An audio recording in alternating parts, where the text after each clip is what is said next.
మన లోకి మామ previous films Vikram and Leo title promos లో కామన్ పాయింట్ వీడియో లాస్ట్ లో వచ్చే డైలాగ్ మూవీ ఇంటర్వెల్ లో వస్తుంది. Bloody sweet. Is it sweet?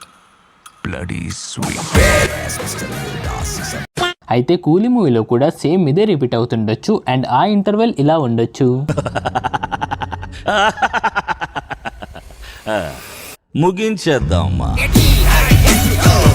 Leo ప్రోమోలో అయితే మూవీ ఇంటర్వెల్ సీనే చూపించేశారు. సేమ్ అలానే ఈ టైటిల్ టీజర్ లో చూపించిన సీక్వెన్స్ మొత్తం కూడా ఇంటర్వెల్ సీనే అయి ఉండొచ్చు. బట్ మూవీలో ఇంకా బ్యాంగర్ లెవెల్ లో ఎగ్జిక్యూట్ చేస్తారు, నాకు ఆ నమ్మకం ఉంది. అయితే ట్రైలర్ లో ఈ ఫ్రేమ్ లో టైటిల్ టీజర్ లో ఇక్కడ ఉన్నట్లు చాలా స్క్రీన్స్ ని చూపించారు. ఐ థింక్ టైటిల్ టీజర్ లో చూపించినట్లే మూవీ ఇంటర్వెల్ లో దేవా సైమోన్ వాళ్ళ గ్యాంగ్ ని కొట్టి ముగించేద్దామా అని సైమోన్ కి కాల్ లో వార్నింగ్ ఇస్తాడు. అండ్ ఆ ప్లేస్ లో ఉన్న కెమెరా దేవాని క్యాప్చర్ చేసి ఈ స్క్రీన్స్ అన్నిటిలో చూపిస్తుండొచ్చు. అండ్ లాస్ట్ కి దేవా ఆ కెమెరాని డిస్ట్రాయ్ చేయడం వల్ల ఈ స్క్రీన్స్ మీద నాట్ కనెక్టెడ్ అని వచ్చి ఉండొచ్చు. అందుకే ఇక్కడ సైమోన్ ఇలా ఫ్రస్ట్రేట్ అవుతుండొచ్చు. అండ్ ఈ ఫ్రేమ్ లో అతను సేమ్ అదే కాస్ట్యూమ్ లో అదే ఫ్రస్ట్రేషన్ లో నడుచుకుంటూ వెళ్తున్నాడు. ఐ థింక్ ఈ సెటప్ మొత్తం ఆ షిప్ లోనే ఉండొచ్చు.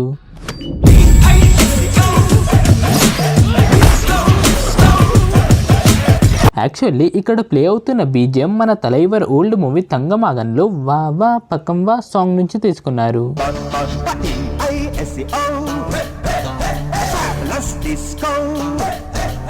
ఈ బోట్ లో ఇక్కడ కింగ్ పిన్ అని ఉంది. ఇదే నేమ్ ని షోబిన్ క్యారెక్టర్ ని చూపించిన సీన్స్ లో కంటైనర్స్ మీద కూడా అబ్జర్వ్ చేయొచ్చు. ఇది మోస్ట్లీ కింగ్ నాగార్జున గారి క్యారెక్టర్ సైమోన్ ని రిఫర్ చేస్తుంది అనుకుంటా.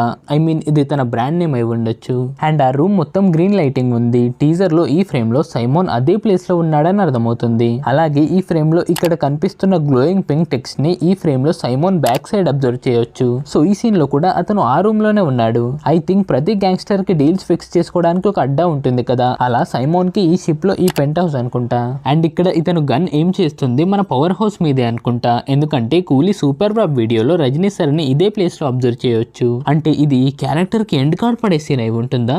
నెక్స్ట్ మన ప్రీతి ఎంట్రీ. ఈ ఫ్రేమ్ లో ఒక కంటైనర్ డోర్స్ ఓపెన్ అవుతున్నాయి అండ్ ఇక్కడ డెడ్ బాడీని అబ్జర్వ్ చేయొచ్చు. ఈ ఫ్రేమ్ ను గుర్తు పెట్టుకోండి, తర్వాత మాట్లాడుకుందాం. అండ్ అలానే తను డెడ్ బాడీని పుష్ చేస్తూ ఎక్కడికో తీసుకువెళ్తున్న షాట్ లో తన డ్రెస్ చేంజ్ అవ్వడం అబ్జర్వ్ చేయొచ్చు. అంటే ఇది తను చేసే రెగ్యులర్ యాక్టివిటీ అని అర్థమవుతుంది. ఇప్పుడు తను మార్చరీలో పనిచేస్తున్నారు అనుకోకండి. యాక్చువల్లీ ప్రీతి ఒక టీచర్. అది ఇక్కడ బ్యాక్గ్రౌండ్ లో స్కూల్ పిల్లల్ని అండ్ బస్ ని చూస్తే అర్థమవుతుంది. మరి ఈ డెడ్ బాడీ ఫ్యాంటసీ ఏందంటారా, అది ఈ డైలాగ్ తో అర్థమవుతుంది. ఒక మనిషిని లోకం నుంచి ట్రేసే లేకుండా చేయగలమంటే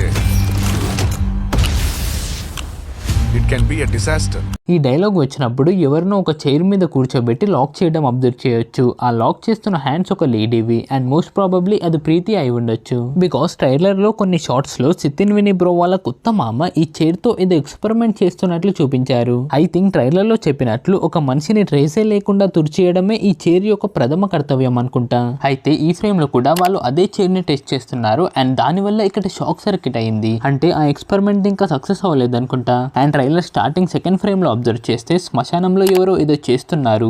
ఐ థింక్ సమాధిలో నుంచి బాడీస్ ని బయటకు తీస్తున్నారు అనుకుంటా. అండ్ ఈ ఫ్రేమ్ ఏదో వెహికల్ లో నుంచి కనిపిస్తుంది. ఐ థింక్ అది ఈ ట్రక్ అయి ఉండొచ్చు అండ్ వీళ్ళు డెడ్ బాడీస్ ని ఈ ట్రక్ లో తీసుకొచ్చి ఈ చైర్ తో ఎక్స్పెరిమెంట్ చేస్తారనుకుంటా. ప్రీతి క్యారెక్టర్ పోస్టర్ లో కూడా దీని పేరేంటో నాకు తెలియదు, తను ఏదో తవ్వే ఆబ్జెక్ట్ ని పట్టుకుంది. సో ఈ థియరీ కరెక్ట్ అయ్యే ఛాన్సెస్ ఎక్కువే ఉన్నాయి. అయితే మూవీలో ప్రీతి అండ్ రాజశేఖర్ శ్మశానంలో నుంచి బాడీస్ ని తీసుకొచ్చి వాటి మీద ఎక్స్పెరిమెంట్ చేసి ఆ బాడీస్ ని వేరే ప్లేస్ కి షిఫ్ట్ చేస్తారు. బికాస్ ఒక్కసారి ఎక్స్పెరిమెంట్ చేసిన బాడీని సెకండ్ అటెంప్ట్ కి యూజ్ చేయలేరేమో. సో ప్రతి అటెంప్ట్ కి కొత్త బాడీని తీసుకొస్తారనుకుంటా. అంటే మూవీలో అలా చూపించవచ్చు. అండ్ ఎక్స్పెరిమెంట్ లో ఫెయిల్ అయిన బాడీని వేరే ప్లేస్ కి షిఫ్ట్ చేయడం ఈ ఫ్రేమ్ లో అబ్జర్వ్ చేయొచ్చు. ఈ ఫ్రేమ్ లో కంటైనర్ డోర్స్ ఓపెన్ అవుతున్నట్లు చూపించారు, కానీ ప్రీతి వెనకాల ఉన్న పర్సన్స్ ని అబ్జర్వ్ చేయండి, వాళ్ళు రివర్స్ లో నడుస్తున్నారు. సో ఈ ఫ్రేమ్ ని రివర్స్ చేశారు. అయితే నిజానికి ఈ కంటైనర్ డోర్స్ ఓపెన్ అవ్వడం లేదు, క్లోజ్ అవుతున్నాయి. అండ్ ఈ డెడ్ బాడీస్ మీద నా ఇంకో థియరీ ఏంటంటే యాక్చువల్లీ వీళ్ళు చేస్తున్న ఎక్స్పెరిమెంట్ డెడ్ బాడీస్ మీద కాకుండా బ్రతికి ఉన్న వాళ్ళ మీద అయి ఉండొచ్చు. అండ్ ఆ ఎక్స్పెరిమెంట్ లో చనిపోయిన వాళ్ళ డెడ్ బాడీస్ ని ట్రక్ లో తీసుకువెళ్లి ఇలా సమాధిలో పూడ్చిపెడుతుండొచ్చు.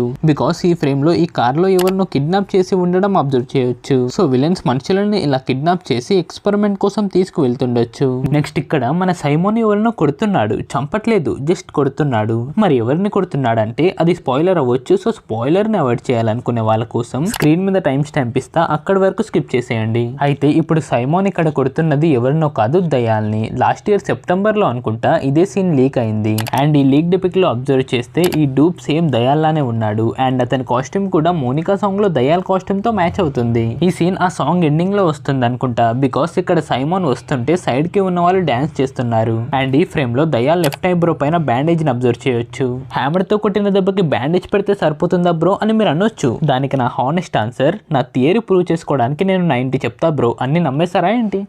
సైమోన్ దయాల్ని కొడుతున్నాడు అనేది కన్ఫర్మ్ అయిపోయింది. కానీ ఎందుకు కొడుతున్నాడంటే ఇక్కడ దయాల్ ఒక అనౌన్స్మెంట్ ఇస్తున్నాడు కదా, ఇక్కడున్న 14,400 మందిలో నాకు కావాల్సింది ఆ ఒక్క కూలి. ఆ ఒక్క కూలీ దేవానే అయి ఉంటాడో లేదో తెలీదు. ఇది పక్కన పెడితే ప్రెజెంట్ ఆ లీక్డ్ వీడియోని మీకు చూపించలేను. బట్ ఆ వీడియోలో నాగార్జున గారు చెప్పిన డైలాగ్ మొత్తం తమిళ్లోనే ఉన్నా నాకు అర్థమైన ఒకే ఒక్క ముక్క 2 కోట్లు. సో దయాల్ వెతుకుతున్న కూలీ వల్ల వాళ్ళ బిజినెస్ లో 2 crores లాస్ వచ్చి ఉండొచ్చు. అండ్ అతను ఆ కూలీని పట్టుకోవడంలో ఫెయిల్ అవుతుండొచ్చు. అందుకే సైమోన్ అతన్ని పనిష్ చేస్తుండొచ్చు. వెయిట్ ఇక్కడ చూడండి, is that A gold mountain? I mean ఇక్కడ ఉన్నది బంగారు కొండనా? అంటే వాళ్ళు గోల్డ్ వాచ్ మ్యానుఫ్యాక్చర్ చేసేది ఈ గోల్డ్ తోనేనా అని నేను ఈ ఫ్రేమ్ ఫస్ట్ టైం చూసినప్పుడు అనుకున్నా. అంటే సడన్ గా చూస్తే అలానే అనిపించింది. తర్వాత 2-3 టైమ్స్ అబ్జర్వ్ చేసి చూస్తే అర్థమైంది అది గోల్డ్ కాదు, బొచ్చు కాదు. వాళ్ళు కోల్ని ఎల్లో కలర్ కవర్ తో కవర్ చేశారు.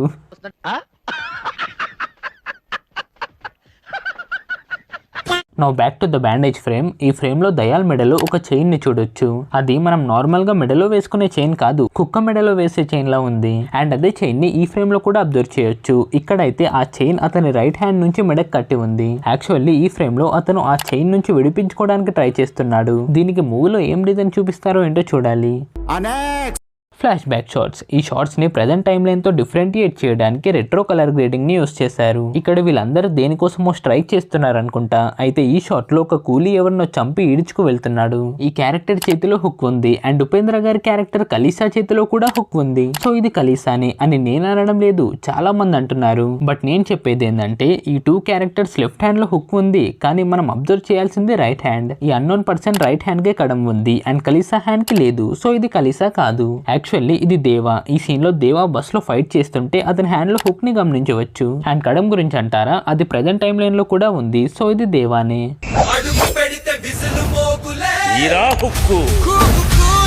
అండ్ ఈ ఫ్లాష్ బ్యాక్ షార్ట్స్ లో మన తలైవర్ ఓల్డ్ మూవీ తీలో నుంచి 2 రెఫరెన్సెస్ చూపించారు. ఫస్ట్ కూలీ బ్యాచ్ తో మ్యాచ్ స్టిక్ వెలిగించడం, అండ్ సెకండ్ సిగరెట్ ఒక సైడ్ నుంచి ఇంకో సైడ్ తీసుకురావడం. ఇక్కడ ఈ కార్గో షిప్ లో పెద్ద బ్లాస్ట్ అయింది. అండ్ ఆ టైంలో ఇక్కడ కొంతమంది ఉన్నారు, వాళ్ళు అక్కడ వర్కర్స్ అయితే అయి ఉండరు. బికాస్ ఆ బ్లాస్ట్ జరిగినప్పుడు వాళ్ళలో వాట్ ఏ సడన్ సప్పై అన్న రియాక్షన్ లేదు. పైగా ఈ ముగ్గురు అయితే నాకంటే తురుం ఎవరు లీడరా అన్న రేంజ్ లో నడుచుకుంటూ వెళ్తున్నారు. ఈ ఇద్దరు చెవులు మూసుకున్నారు అనుకోండి, బట్ అది బ్లాస్ట్ జరగడానికి ముందు నుంచే, అంటే వీళ్ళకి ఆ బ్లాస్ట్ జరుగుతుందని ముందే తెలుసు. సో నా గెస్ రాంగ్ అవ్వకపోతే ఆ బ్లాస్ట్ చేసింది వీలే అయి ఉండొచ్చు. అండ్ ఇక్కడ బ్లాక్ షర్ట్ వేసుకున్న పర్సన్ కలీసా అయి ఉండొచ్చు. ద నెక్స్ట్ ఫ్రేమ్ లోనే కలీసా ఐస్ ని అబ్జర్వ్ చేయొచ్చు. యాక్చువల్లీ ఇది ఉపేంద్ర గారి ఐకానిక్ ఐ షాట్ కి కాల్ బ్యాక్ అనుకోవచ్చు. ఇక డీటెయిల్ విషయానికి వస్తే వీళ్ళు ఈ బ్లాస్ట్ చేసి వెళ్తుంటే ఈ ఫ్రేమ్ లో విలన్స్ ఈ గ్యాంగ్ మొత్తాన్ని రౌండ్ అప్ చేశారు. అండ్ ఇక్కడ ఉన్న ట్రక్ మీద ఏదో లాజిస్టిక్ సర్వీస్ అని ఉంది. అండ్ ఇదే ట్రక్ ని దాహా ఎంట్రీలో కూడా చూడొచ్చు. సో వీళ్ళు కలీసా అండ్ గ్యాంగ్ ని దాహా దగ్గరికి ఈ ట్రక్ లో తీసుకువచ్చారు. అండ్ లాస్ట్ ఫ్రేమ్ లో అదే ప్లేస్ లో మన దేవాని అండ్ అతని వెనకాల కలీసా అండ్ గ్యాంగ్ తో పాటు ప్రీతిని కూడా చూడొచ్చు. ఇక్కడ నా డౌట్ ఏంటంటే విలన్ గ్యాంగ్ కలీసా వాళ్ళని తీసుకువెళ్తే సైమోన్ దగ్గరికి తీసుకువెళ్ళాలి, కానీ దాహా దగ్గరికి ఎందుకు తీసుకువచ్చినట్లు? అంటే సైమోన్ అప్పటికే చనిపోయాడా? అండ్ దాహా ఇక్కడికి వచ్చింది సైమోన్ డెడ్ బాడీని చూడడానికా? వీళ్ళిద్దరు మెడలో సిమిలర్ చైన్స్ ఉన్నాయి కాబట్టి వీళ్ళిద్దరు బ్రదర్స్ అయి ఉంటారా? అండ్ ఈ సీన్ లో దేవా దాహా గేమ్ కూడా ఎండ్ చేస్తాడా? And the last one. ఇది మీకు తెలుసు అన్న విషయం నాకు తెలుసు, కానీ నాకు తెలియదని మీరు అనుకోద్దని. మీకు తెలిసినా కూడా నాకు తెలుసు అన్న విషయం మీకు తెలియాలని చెప్తున్నా. ట్రైలర్లో కొన్ని షార్ట్స్లో రాజశేఖర్ విలన్స్తో ఫైట్ చేయడం అబ్జర్వ్ చేయొచ్చు. సో ఐ థింక్ అతను చేస్తున్న ఎక్స్పెరిమెంట్ సక్సెస్ అయి ఉండొచ్చు. బట్ అది సైమోన్ చేతిలో పడితే చాలా డేంజర్ అని రియలైజ్ అయ్యి ఆ చైన్ని డిస్ట్రాయ్ చేసి అక్కడి నుంచి తప్పించుకునే ప్రాసెస్లో వీళ్ళతో ఫైట్ చేస్తుండొచ్చు. బట్ లాస్ట్కి వాళ్ళ చేతిలో చనిపోతాడు అనుకుంటా. అండ్ తర్వాత వాళ్ళు ప్రీతిని చంపడానికి ట్రై చేస్తున్నారు. బట్ ఎందుకు? రాజశేఖర్ లేకపోతే ఏంది? ప్రీతికైనా ఎక్స్పెరిమెంట్ మీద నాలెడ్జ్ ఉంటుంది కదా, మరి ఎందుకు చంపాలనుకుంటున్నారు అనేది సస్పెన్స్. ఏంట్రా